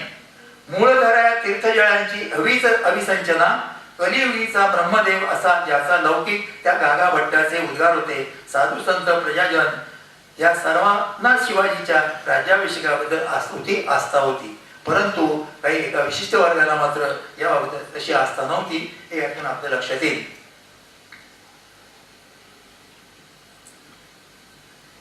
वेगवेगळे प्रसंग आहेत. त्या प्रसंगातून सुद्धा शिवाजी महाराजांनी कसं या स्वराज्य स्थापन केलं याबाबतही आपल्या लक्षात येईल. हा सगळा पराक्रम पाहिल्यानंतर औरंगजेबाला काय वाटलं कवी म्हणतो आमूची खुदाने पादशाही बुडविले आमूचे तख्त हद्द जाहली हे मराठी अशी तख्त या परी दिले. त्याला असं वाटलं की आपलं काही राज्य राहिलं नाही. पण एक लक्षात येईल आपल्या की शिवाजी महाराजांची थोरवी त्याने कबूल केली की आपलं हे तख्त त्या अल्लाने त्याला दिलं. आणखी काही तुम्हाला एक महत्वाची गोष्ट सांगायची ती नेहमी कवी श्रीकृष्णाशी तुलना करतात. शिवाजी महाराजांची ती तुलना अशी करतात की शिवाजी महाराजांनी सगळ्यांची राज्य बळकावली नाही की जे सगळे राजे होते त्या सर्वांना त्यांनी खरं म्हटलं आपलं राज्य सांभाळण्यासाठी खरं म्हटलं अधिक बळ मिळवून दिलं. अगदी दक्षिणेकडची जी खरं म्हटलं आदिशाही होती कुतुबशाही होती गोवळकोंड्याची कुतुबशाही किंवा बरीशाही होती त्या सर्वांची राज्य बळकावली नाही किंवा ती राज्य आपल्या ताब्यात घेतली नाही. उलट औरंगजेबाला आपण एक प्रतिसत्ता तयार करूया आणि त्याचा जो काही प्रतिकार करायचो आपण सर्वांनी मिळून करूया, अशा पद्धतीने तो प्रयत्न शिवाजी महाराजांचा होता. म्हणून सगळे कवी शिवाजी महाराजांना श्रीकृष्णासारखी समन्वय करणारा हा राजा आहे असं वर्णन करतात. म्हणजे त्याने जसा त्या काळामध्ये की कंसाचा पराभव किंवा शिशुपालाचा पराभव श्रीकृष्णाने केला, पण त्या काळच्या राजांची किंवा पांडवांचंही पांडवांचं राज्य काही एवढं मिळवून दिलं, परंतु त्याने त्याचं कधी अशी इच्छा व्यक्त केली नाही की हे सगळं माझंच राज्य आहे. ते समन्वयकारी म्हणून त्या काळचा शिवाजी महाराज यांच्याकडे सगळे कवी पाहतात. कुठेही या कवितेमध्ये असं तुम्हाला दिसणार नाही की आपण परधर्माबद्दल काही कटुतेने बोलावं किंवा आपण एखाद्या परजातीबद्दल बोलावं, असा कवीचा दृष्टिकोन या कवितेत दिसत नाही. हे सगळे कवी अतिशय संवेदनशील आहेत. त्यामुळे सकाळी मला जे काहींची व्याख्याने मी ऐकलं वाटलं, कोणाला शिवाजी शरद पाटलांचा दिसतो, कोणाला शिवाजी शरद जोशींसारखा वाटतो, कोणाला आणखी काय काय वाटतो. मला एक गंमत वाटली ती, म्हणजे प्रत्येक जण असा आपण शोध घेतो की आपला शिवाजी कोणासारखा असेल. कोणाला कम्युनिस्टांना वाटतं की तो अशा प्रकारचा असावा, काही ना असा वाटतं. आपल्या आताच्या वक्त्यांनी सांगितलं या पद्धतीने काही प्रकाराने. तर मला एक वाटतं असं, शिवाजी महाराज असे नव्हते. शिवाजी महाराज मला सांगायचं म्हटलं तर की शिवाजी महाराज यांच्याकडे ज्यावेळी आदिलशहाकडून 700 पठाण आले होते नोकरीसाठी, आपल्याला काय वाटलं असेल की त्या 700 पठाणांना शिवाजी महाराजांनी परत पाठवलं असेल. त्याने परत नाही पाठवलं. म्हणजे त्यांच्या सरदारांचा किंवा त्यांच्या अष्टमंडळातील काही सरदार त्यांना सांगत होते तुम्ही त्यांना घेऊ नका, त्यांचा काही विश्वास नाही, ते आपला विश्वासघात करतील आणि आपलं राज्य बुडवतील. बघा, एवढं सांगून सुद्धा शिवाजी महाराजांनी त्यांचं मान्य केलं नाही. त्यांना आपल्या दरबारात ठेवलं, 700 पठाण नोकरी दिली आणि त्यांचे अंगरक्षक कोण होते? ते मुस्लिम होते, हे म्हणजे लक्षात येईल. आणि ते होते ते खरं म्हटलं तर केवढा शिवाजी महाराजांचा या खरं म्हटलं परधर्मीयांवर विश्वास होता. पण आपण मात्र अनेक वेळा त्यांना नसलेले गुण किंवा अवगुण चिकटवण्याचा प्रयत्न करत असतो आणि आपण शोधत असतो माझा शिवाजी कसा असेल किंवा माझा शिवाजी कसा असला पाहिजे. मला एक थोडस आठवलं ते सांगतो. मला कोणा लोकांचा उपपर्द करायचा नाही. मला चक्रधरांचा एक दृष्टांत आठवतो की त्यांचे आंधळे असतात, 7 आंधळे असतात. ते हत्तीला पाहतात. काय पाहणार हत्तीला? ते कोणा हत्ती शेपटासारखा दिसतो, मुसळासारखा दिसतो, कोणा हत्ती ते कानाला हात लावून पाहतात त्याला कोणाला सुपासारखा वाटतो, ते हत्तीचा पाय पाहतात हात लावून पाहतात कोणाला खांबासारखा वाटतो. असं काही महाराजांच्या बाबत नाही.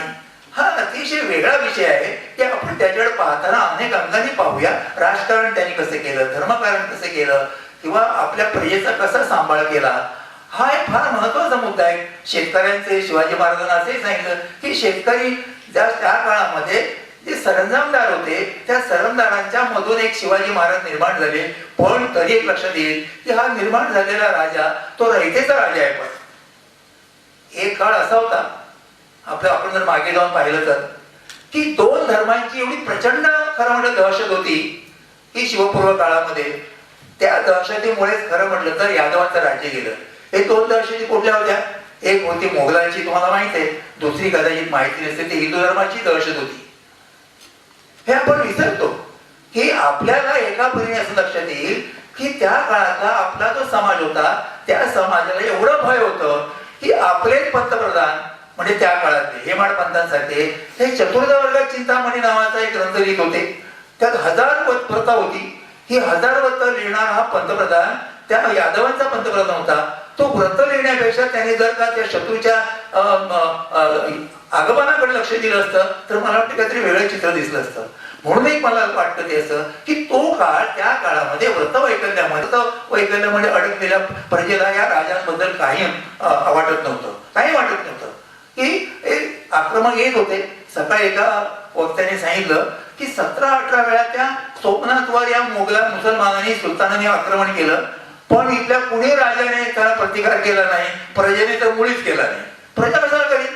प्रजेला वाटत हे कोण आहे, ते काय आणि हे काय, हे सारखेच आहे. त्यामुळे हा एक दृष्टिकोन आपल्या लक्षात येईल. इतका व्यापक विचार करणारा पुढल्या काळामध्ये शिवाजी महाराजांसारखा जो राजा झाला तो खरं अप्रतिमच होता. तुम्हाला आणखी एक सांगतो की मीठच्या संदर्भात ही जी गो ब्राह्मण प्रतिपादक ही जी मीठ आहे ना, ही नंतरच्या काळात खरं म्हटलं तर महाराजांनी चिकटवलेली आहे. ही मीठ खरं तर एकनाथ महाराजांनी आपल्या कवितेत लिहिलेली आहे. रामाचं वर्णन करताना, रामाचा पराक्रमाचं वर्णन करताना एकनाथ महाराज म्हणतात की आपल्याला असा कोणतरी गो ब्राह्मण प्रतिपालक राजा उदयाला यावा असं वाटतं. आता बघा की त्या काळामध्ये सुद्धा एकनाथ महाराज सुद्धा कुणाचा विचार करतात? गायीचा विचार करतात आणि ब्राह्मणाचा विचार करतात. म्हणून बाकीच्या रयतेचं काय? बाकीच्या रयतेचं काही नाही, हे आपल्या लक्षात येईल. असाच इतिहास जर आपण लिहित राहिलो, तुम्हाला आणखी फक्त एक मिनिट देतो की महाराजांच्या इतिहासामध्ये किंवा महाराजांच्या व्यक्तित्वामध्ये पुढे कवीनी तर इतका खरं म्हटलं तर गोंधळ घातलेला आहे. रामदासांचा एवढा उल्लेख केला, इतक्या वेळा उल्लेख येतो आणि तो खरं म्हटलं रामदासांचं इतकं समर्थन आहे की त्यामध्ये आपल्याला असं वाटतं ज्या रामदासांची भेटच झालेली नाही शिवाजी महाराजांची, त्यांच्याविषयी हे 100 वर्षानंतर पेशवाईच्या काळात ते महाराजांना त्यांच्या चरित्राशी कशाला चिकटवतात?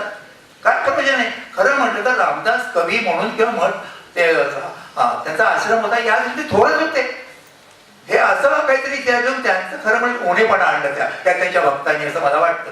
ते एक लक्षात येईल आपल्या की हा असा सगळा इतिहास आहे. तो या इतिहासाला सुद्धा आणखी एक मुद्दा सांगायचा म्हणजे तुम्हाला की सांगतो तो की कधी कधी मी मध्ये एक वाक्य वाचलं, इतिहासाची मागणी असते की तुम्ही आम्हाला विकृत करू नका. हे खरं आहे.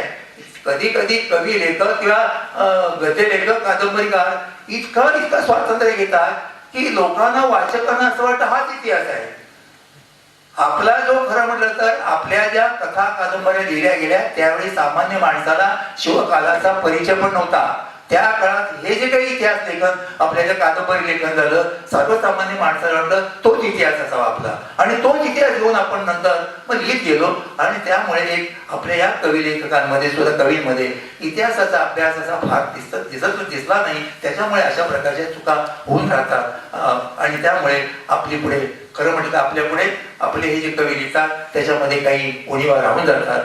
मला खरं म्हटलं वेळ संपलेली आहे, मला अध्यक्षाने इशारा केलेला आहे, तेव्हा मी थांबतो आणि तुम्हाला काही प्रश्न असतील तर नंतर त्याच्यासाठी खरं म्हटलं वेळ राखून ठेवलेला आहे आपल्यासाठी. आपण माझं ऐकून घेतलं आणि या विभागाने म्हणजे राज्यशास्त्र विभागाने मला इथे बोलण्याची संधी दिली त्याबद्दल मी आपला आभारी आहे. धन्यवाद.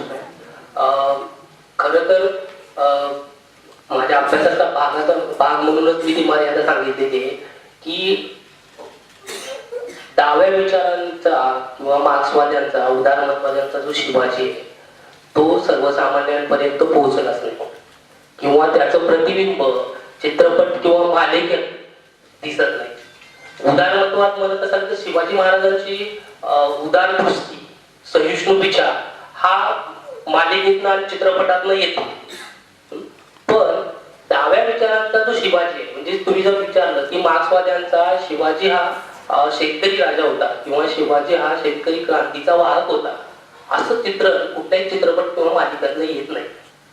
म्हणजे तुम्ही जर अगदी महाराष्ट्रातले पुतळे जरी बघितले तर शिवाजी महाराजांचे कुठले पुतळे येतं तर शिवाजी महाराजांचा घोड्यावरचे किंवा आक्रमक शिवाजी अशा पद्धतीचे पुतळे तुम्हाला सगळ्या महाराष्ट्रावर दिसतील.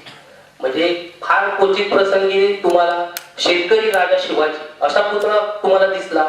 मी एक पुतळा पाहिला तो म्हणजे जळगाव मध्ये आहे. तर शिवाजी महाराजांसोबत शेतकरी आणि ते नांगर घेऊन. किंवा दुसरा एक प्रयोग पिंपरी चिंचवड मधला जो भक्ती शक्तीचा आहे की तिथं तुकाराम महाराज आणि शिवाजी महाराज हे त्या पुतळ्याच्या माध्यमातून ती कलाकृती उभारली गेलेली आहे. नाहीतर शिवाजी महाराज हे त्या आक्रमक पोझिशन्स मध्ये किंवा पुतळ्याच्या माध्यमातून आणि मालिकातनं म्हणत असाल चित्रपटातनं म्हणत असाल तर हा दुर्लक्षित राहिलेला भाग आहे.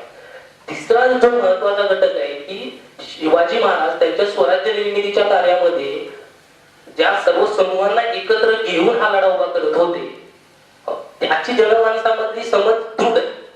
म्हणजे आजही गावात गेलं तर सगळ्या जाती समूहांना शिवाजी हा आपला राजा होता अशी समज आहे. शिवाजी कुठलाही एका. पण मी जी सगळी मांडणी केलेली आहे मी मांडणी केली ती शिवाजी महाराजांच्या इतिहासाबद्दलची नव्हती. तर माझा मुख्य फोकस हा शिवाजी महाराजांच्या इतिहासाचं राजकारण जे होतं आणि ते चित्रपटातून कसं व्यक्त होतं याच्यावर फोकस करणारी होती. शिवाजी महाराजांचा इतिहास हा अतिशय गौरवशाली आहे. महाराजांचं कर्तृत्व मोठं आहे. पण त्याच्याकडे कुठल्या पर्स्पेक्टिव्ह बघितलं जातं आणि त्या इतिहासाचं राजकारण कसं होतं. जे कॉम्रेड डांगे म्हणायचे श्रीपाद अमृत डांगे की त्यांनी 56 साली एका गणेश उत्सवामध्ये जे भाषण दिले शिवजयंतीमध्ये, सॉरी गणेश उत्सवामध्ये नाहीये, ते म्हणाले की शिवाजी महाराज ही केवळ एक इतिहासातली विभूती नाहीये किंवा प्रतीक नाहीये, तर शिवाजी महाराज हे एक राजकारण आहे. शिवाजी महाराज हा एक राजकारणाचा विषय आहे आणि तो राजकारणाचा विषय असल्यामुळे आजही शिवजयंती साजरी केली जाते. म्हणजे एका बाजूला इमॅन्सिपेटरी शिवाजी, ज्याला आपण मुक्तीदायी शिवाजी, म्हणजे की मुक्तीचं राजकारण पुढे घेऊन जाणाऱ्या शिवाजी महाराजांची मांडणी केली गेलेली आहे. पण ती मुक्तीदायी मांडणी आणि तो शिवाजी मात्र सर्वसामान्यांपर्यंत पोहोचला नाही. त्याची मर्यादा आहे. कारण हा इमॅन्सिपेटरी शिवाजी मांडणारा फोर्स कोणता होता, तर तो वेगवेगळ्या सामाजिक चळवळी व आंदोलनातून मांडला गेलेला होता. आणि आजच्या परिस्थितीमध्ये असं दिसतंय, कारण कुठल्याही चळवळीला, आंदोलनाला, संघटनेला, राजकीय पक्षाला प्रतीकांची गरज असते. शिवाजी महाराज हे प्रत्येक राजकीय पक्ष, संघटनांनी वापरली, डाव्या विचारसरणीच्या लोकांनी वापरलं, उजव्या विचारसरणीच्या लोकांनी वापरलं, पक्षांनी वापरलं. प्रत्येकाने शिवाजी महाराजांच्या प्रतीकाचा वापर केला. पण तो वापर कशा पद्धतीने केला गेला हे आपण तपासलं पाहिजे. ते केवळ हितसंबंधाचं राजकारण करण्यापुरता केला का ते मुक्तीदायी राजकारण करण्यासाठी केला गेला, हा त्यातला भाग समजून घेतला पाहिजे. सामाजिक चळवळी आणि मुक्तीदायी राजकारण करणाऱ्या आंदोलनांनी किंवा चळवळीवाल्यांनी इमॅन्सिपेटरी शिवाजी मांडला, पण आता सामाजिक चळवळीला कुंठित अवस्था आली आहे. चळवळी कुठे, चळवळीचं अस्तित्वच नाहीये. त्यामुळे ही प्रतीकही एका विचारसरणीच्या हातामध्ये गेलेली आहे. ती माध्यमातून व्यक्त होतात किंवा राजकीय पक्षाच्या माध्यमातून होतात. सर यांच्या नावामध्येच शिवाजी आहे, माटेगावकर सरांच्या नावातच शिवाजी आहे. माटेगावकर सरांनी जो एक चित्रपट हे इतिहासाचं साधन या दृष्टीने सुरुवात केली, हा त्यांचा महत्त्वाचा मुद्दा होता. आणि त्याच्यानंतर कृष्णाजी केळुसकर, केशवराव जेधे यांचे असे वेगवेगळे उल्लेख करत त्यांनी भालजी पेंढारकरांची जी चित्रपट सादरीकरणाची आयडिओलॉजी होती त्याच्यावर ते विस्ताराने बोलले. धार्मिक चौकटीतून आपल्याकडे कशा गोष्टी मांडल्या गेल्या आणि त्यांचा काय प्रभाव पडला, आणि मुख्यत्वे करून समूह मानस तयार करण्यामध्ये कला आणि साहित्याची काय भूमिका असते, काय भूमिका असायला पाहिजे. चित्रपट दिग्दर्शक, निर्माते, मालिकांचे निर्माते आणि त्याचबरोबरीने पुढे मग कवी, लेखक, म्हणून मी कला आणि साहित्य असं म्हटलं. आणि याचा संबंध समूह मानस घडवण्यामध्ये, बिघडवण्यामध्ये कसा आहे, तर याच्यावर त्यांनी प्रकाश टाकला. त्याचबरोबरीने माननीय दत्ता पवार यांनी विस्ताराने सरांकडे खरं तर खूप बोलायचं होतं. आणि मुख्यत्वे करून मला जो मुद्दा त्यांनी पुन्हा पुन्हा मांडला की शिवाजींविषयी बोलत असताना, लिहित असताना कवींनी मराठी कवितेत पौराणिक रूपकं ही वापरली, पौराणिक अशा दंतकथा वापरल्या आणि त्यांच्याशी शिवाजींना कसं जोडलंय आणि मग त्यांचं दैवतीकरण कसं केलं, या मुद्द्यावर सर पुन्हा पुन्हा आपल्याला नेत होते. आणि त्या सगळ्यामधून जे समूह मानस परत घडत गेलं, पुन्हा या दोघांमध्ये जो जोडणारा धागा होता तो सुद्धा सरांच्या शेवटच्या सगळ्या विवेचनामध्ये आपण दोघांचाही धागा हा परत एका वेगळ्या समान याला येत होता. म्हणजे काही वेगळे मुद्दे मांडत असताना सरांनी वेगवेगळी उदाहरणं दिली, नवीन परिप्रेक्ष्य जे आहेत शिवाजींकडे बघण्याचे. पण तो जो धागा होता की दैवतीकरण करणं, अवतारवादाला आलेलं महत्त्व आपल्या समाजामध्ये, आणि मुख्यत्वे करून शिवाजींना त्यांच्यामध्ये नसलेले गुण आणि अवगुण हे चिकटवण्याचा झालेला प्रयत्न, याच्यावर सरांनी खूप चांगला प्रकाश टाकला. आपल्याकडे एक जो विषय आजच्या सत्रामध्ये होता, जो विस्ताराने मांडायचा खरं तर राहून गेलेला आहे, तो कादंबरीचा विषय होता. हा विषय खूप महत्त्वाचा, सरांनी थोडंसं त्याचं विवेचन केलं. मी जरा प्रयत्न करते की कादंबरी हा जो राहून गेलेला निबंध आहे त्याच्यावर कुठेतरी थोडासा आपल्याला बोलता येईल असं काहीतरी प्रयत्न करायचा हे करते, संदर्भ देते. नावे बापट जेव्हा कादंबरीकडे बघतात तेव्हा इतिहास आणि त्याला मनोरंजनाची जोड मिळाली पाहिजे असं ते म्हणतात. किंवा ज्यांनी पुतळाबाई ही कादंबरी लिहिलेली आहे, चिंतामण आपटे, ह्यांनी सुद्धा परत मनोरंजन आणि उपदेश ह्या दोन गोष्टी कादंबरीतून घडल्या पाहिजे याच्यावरती विवेचन केलं. वि. ज. पटवर्धन यांनी असं म्हटलं की हा ग्रंथ वाचून, मी लिहिलेला ग्रंथ वाचून वाचणाऱ्याच्या मनात थोडा तरी देशाभिमान उत्पन्न झाला तर माझ्या श्रमाचं चीज होईल. आता इथे आपल्याला या तिन्ही जी विधानं मी वाचून दाखवली थोडक्यात, त्याच्यामध्ये जे एक मराठी कादंबरीमध्ये आलेला जो इतिहासाच्या म्हणजे आपण ऐतिहासिक कादंबरी ज्याला म्हणतो त्याचा एक धागा जो होता तो पुन्हा मनोरंजन आणि उपदेश हा ठळकपणे होता. मी वाङ्मयाच्या दृष्टिकोनातनं या विषयाकडे बघते आहे. हे सत्र जे आहे ते मुख्यत्वे करून कला साहित्याच्या अंगाने जाणार आहे. आणि मग इथे आपल्याला असं दिसेल की जसं सरांनी उदाहरण दिलं 1871 हे मराठीतल्या ऐतिहासिक कादंबरीची सुरुवात मोचनगड ही गुंजीकरांची कादंबरी आणि त्यांनी त्याच्यामध्ये असं म्हटलेलं आहे की माणसाचा स्वभाव सांदी कोपऱ्यातून शोधायचा आहे त्यांना. तर हे कुठेतरी हा जो एक महत्वाचा मुद्दा होता की गुंजीकरांची जी मोचनगड आहे ती जी प्रवृत्ती होती ती पुढे मराठीमध्ये फारशी विकसित झाली का हा मुळात प्रश्न आहे. म्हणजे माणूस सांदी कोपऱ्यातनं शोधायचा आहे, इथे ते माणूस म्हणतात शिवाजींना. या दृष्टिकोनातून मोचनगड ही लिहिली गेलेली होती, पण ती प्रवृत्ती पुढे मराठीमध्ये विकसित झाली नाही असं आपल्याला म्हणता येईल. पुढे आपण जर गेलो तर मग जो महत्वाचा हना आपटेंचा उल्लेख झालेला 1890 ते 1915 या काळामध्ये हरिनारायण आपटे यांच्या कादंबऱ्या, त्याच्यानंतर हडप किंवा नाह आपटे ही जी नावं आहेत ही पुन्हा ऐतिहासिक कादंबऱ्यांमधली महत्वाची नावं. हडप आपल्या कादंबऱ्यांना ऐतिहासिक नवलकथा असं म्हणतात. परत मी हाही मुद्दा इथे आणू इच्छिते आहे चर्चेमध्ये की इतिहास हा एका बाजूला आणि कादंबरी एका बाजूला. आपण पुन्हा पुन्हा बोलतोय आणि वेगळ्या दृष्टिकोनातून इतिहासाची मांडणी ही 70च्या दशकापासून केली जाते. यावर पुन्हा आपण फुल्यांचा संदर्भ दिवसभर आपण त्याच्यावरती बोलतो आहोत. मात्र इथे लक्षात घेतलं पाहिजे की या सगळ्यातून एक जो मुद्दा येतो की इतिहास हा अंतिम नाही. मी नम्रपणे हा मुद्दा जो आहे तो चर्चेत आणू इच्छिते की इतिहास हा अंतिम नसतो असं याच्यामधनं सिद्ध होतं. मग कोणी मांडलेला इतिहास? जसं सरांनी उदाहरण दिलं की भालजी पेंढारकरांनी आपली एक विशिष्ट आयडिओलॉजी किंवा विचार प्रणाली घेऊन चित्रपट निर्माण केले. मला असं वाटतं की प्रत्येकच कलावंत किंवा लेखक हा विशिष्ट अशा आयडिओलॉजीतून लिहित आणि निर्माण करत असतो. आणि मग एका बाजूला जेव्हा आपण कादंबरीची चर्चा करतो किंवा त्या प्रकारच्या साहित्यकृतीची चर्चा करतो तेव्हा जीवनदृष्टी हा शब्द वापरतो. तर लेखक काय जीवनदृष्टी घेऊन आपल्या वाचकांकडे जातो आहे, त्याला काय म्हणायचंय, त्याच्या दृष्टिकोनातून तो इतिहास कसा बघतो आहे आणि मग त्याच्या समोर असलेली काय साधनं आहेत. इतिहास आणि कादंबरी याच्यामध्ये परत फरक हा आहे की इतिहास हा तुम्हाला घटनांच्या आधारे पुढे जातो. कादंबरी लिहिली जाते तीही घटनांच्याच आधारे लिहिली जाते, पण त्या घटनांमध्ये कादंबरीकार कल्पित मिसळतो. आता हे कल्पित तो काय मिसळतो, त्याला त्याच्यामध्ये काय पद्धतीने कल्पित आणायचं आहे, मग ते कोणाचा इतिहासाची साधनं तो वापरणार आहे, कुठली साधनं त्याला त्याच्यामध्ये आणायची आहेत, हे सगळं परत म्हणजे इथे एका बाजूला काय दडवून ठेवायचं आणि काय समोर आणायचं याचा निर्णय हा लेखक घेत असतो. आणि त्यामुळे तो काय दडवतो आणि काय त्याला समोर आणायचं आहे याच्यावर ती संबंध रचना आणि इतिहासाच्या बाबतीमध्ये मग हे खूप धोकादायक होतं.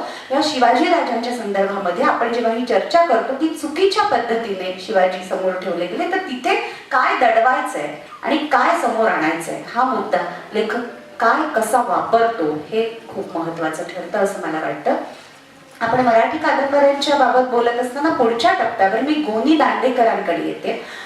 थोडासा एक आढावा यासाठी घेते की हा विषय अर्धा नको राहिला आणि जो आज उद्भवा होता.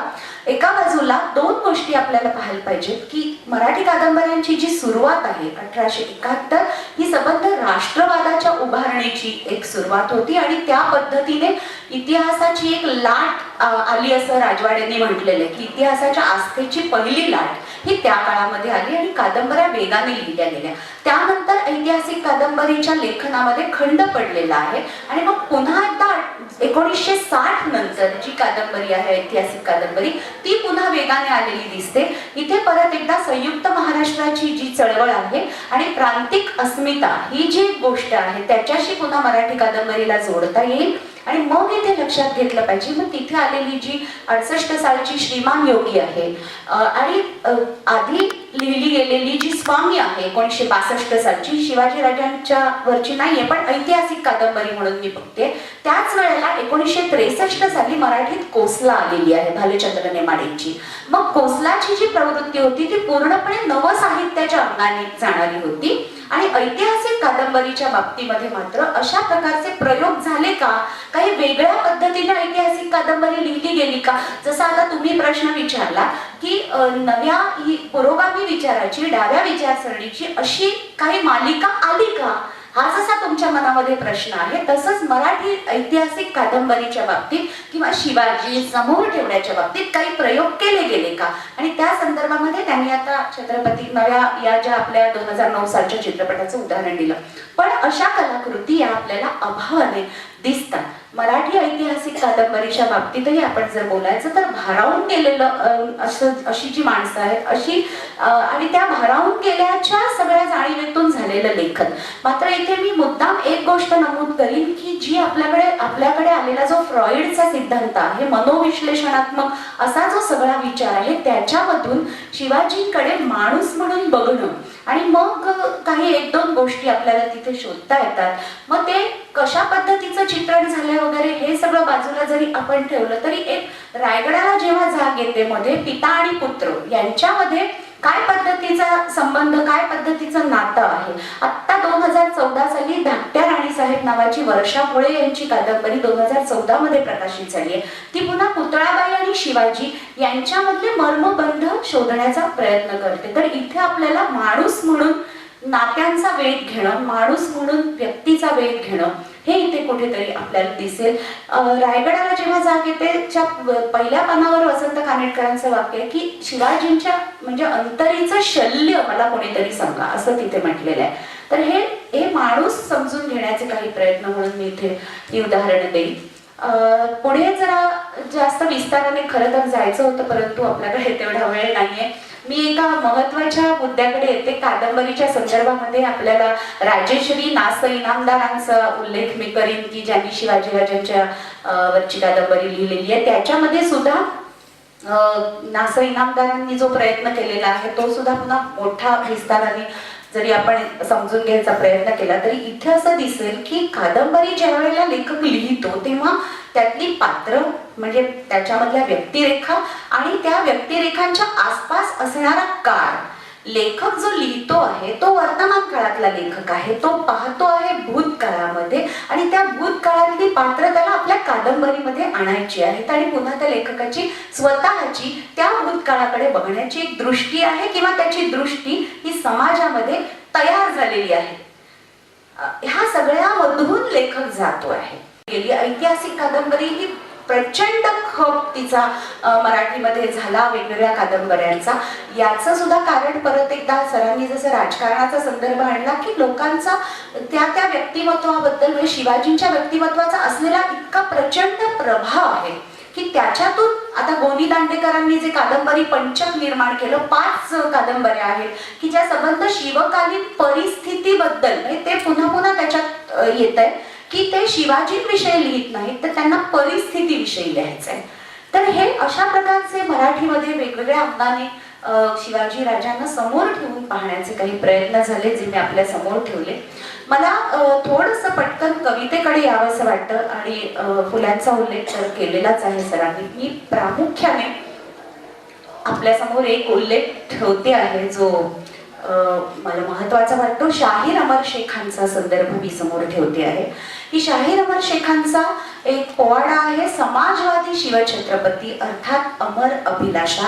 हा संदर्भ मला खूप महत्वाचा वाटतो. हा फुलांप्रमाणेच अगदी मोठा असा पोवाडा आहे शाहीर अमर शेखांचा आणि त्याच्यामध्ये त्यांनी पुढे काही ओळी ठेवते मी. नाही केली त्याने लुटालुट, केली एकजूट, दिसे काबाड कष्ट करणारा त्याला बाळ शिवबा देई तुरा, तो श्रमपूजन करणारा स्वतः वागून मार्ग दावणारा, गड किल्ले निरीक्षण केले चोर वाटा मार्गा निरखिले, दैवाला पंगू ठरविले.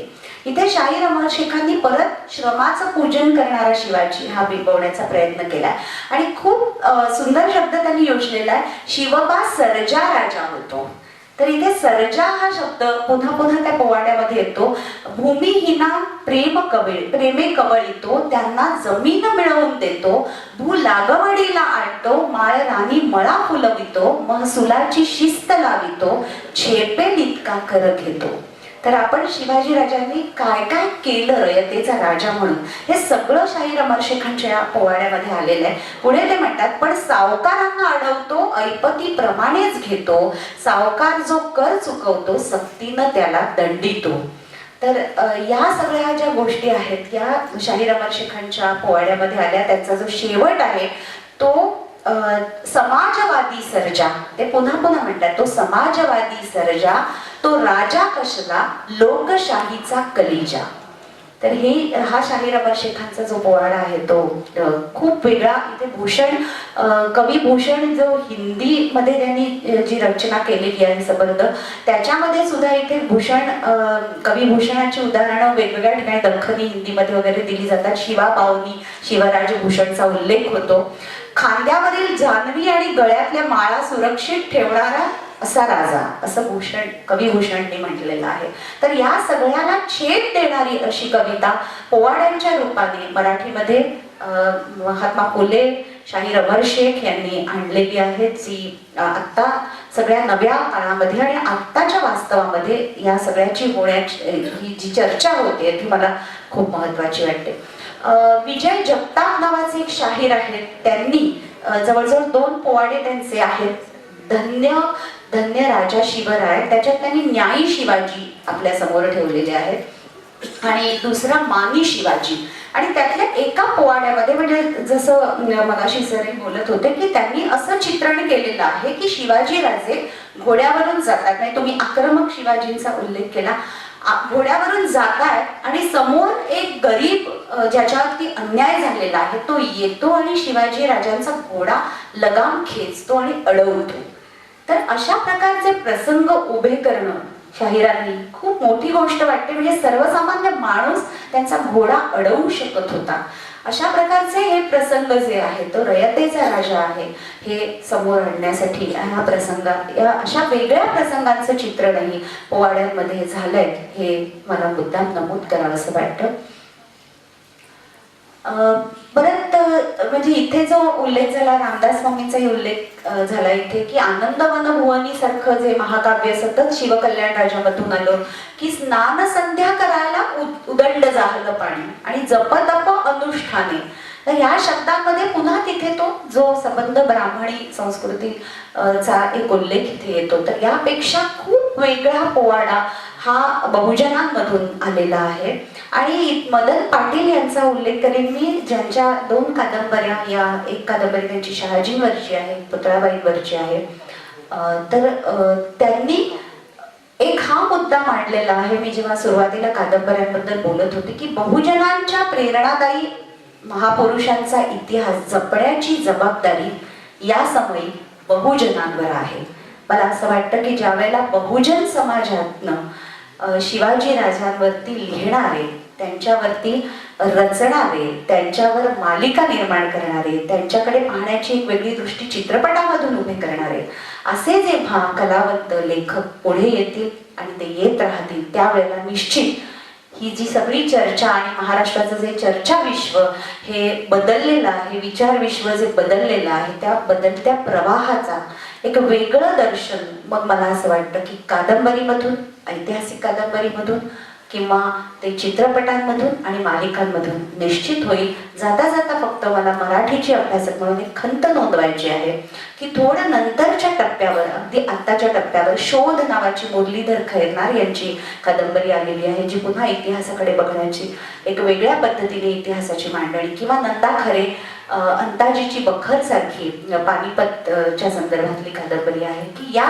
काही नवी दृष्टी आणि इतिहासाकडे बघण्याची परत एक वेगळी दृष्टी या कादंबऱ्यांनी दिली आणि त्याच्यामध्ये काही वेगळे प्रयोग केले की जे मराठीच्या ऐतिहासिक कादंबरीमध्ये फारसे झाले नाहीत. मराठी ऐतिहासिक कादंबरी रंजनवादाच्या अंगाने आणि सरदोपट पद्धतीने जात राहिली. त्याला छेद देण्याचं काम हे काही निवडक लेखक आज करतायत आणि मला असं वाटतं की उद्याच्या पिढीमध्ये शिवाजींचा एक वेगळ्या पद्धतीने विचार करणारी जे कलावंत आहेत ते निश्चित असा एक वेगळा विचार आणि आपला वेगळा परिप्रेक्ष्य घेऊन बहुजन समाजासमोर ते उद्याच्या समाजासमोर ते ठेवतील. आणि मला असं वाटतं की आजच्या या सगळ्या जो 2 दिवसाचं हे जे जो सगळा परिसंवाद आहे त्याचा जो अगदी आजच्या म्हणजे आत्ताच्या टप्प्यावर आपल्या समाजामध्येही जी सगळी चर्चा आजूबाजूला होते आहे, राजकारण, असहिष्णुता, हे सगळं आपण अनुभवतो आहोत आणि या सगळ्या टप्प्यावर आजच्या या 2 दिवसीय परिसंवादाला चर्चासत्राला निश्चित एक वेगळं महत्त्व आहे आणि त्याबद्दल पुन्हा एकदा मी मुंबई विद्यापीठाच्या राज्यशास्त्र विभागाचं अभिनंदन करते. आपण सगळे या सत्रामध्ये मनपूर्वक सहभागी झालात. शेवटचं सत्र असून सुद्धा मला पेंडसे मॅडमही इथे दिसतात. खूप आनंद आहे की त्याही आत्ताच्या टप्प्यावर आमच्या सोबत आहेत. मी परत एकदा या सत्रामध्ये सहभागी झालेले हे जे आपले निबंध वाचक आहेत त्यांना सुद्धा या सत्राच्या यशस्वीतेचं श्रेय देते आणि इथे थांबते. धन्यवाद.